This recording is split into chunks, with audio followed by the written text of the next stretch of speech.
100% of the time, it is always best to have an attorney on hand when you're being questioned, for a couple of different reasons.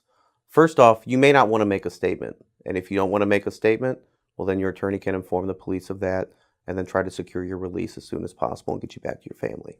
Secondly, if you are going to make a statement, you shouldn't just do it off the cuff, and you shouldn't do it unless you sit down with an attorney and you game plan. You have to strategize these things because they're important.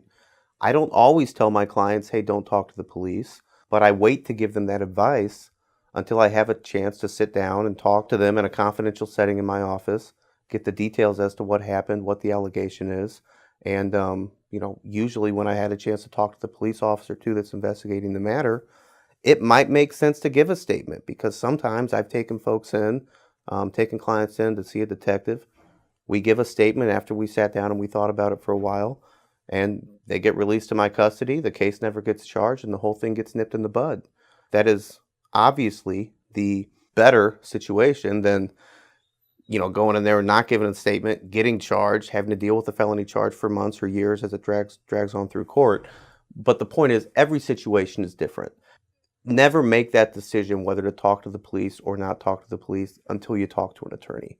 An attorney can tell you then specifically, hey, in your case, it makes sense to talk. It makes sense not to talk. But the attorney has to be able to give you some informed advice, and you can't get that until they have an idea of what's going on.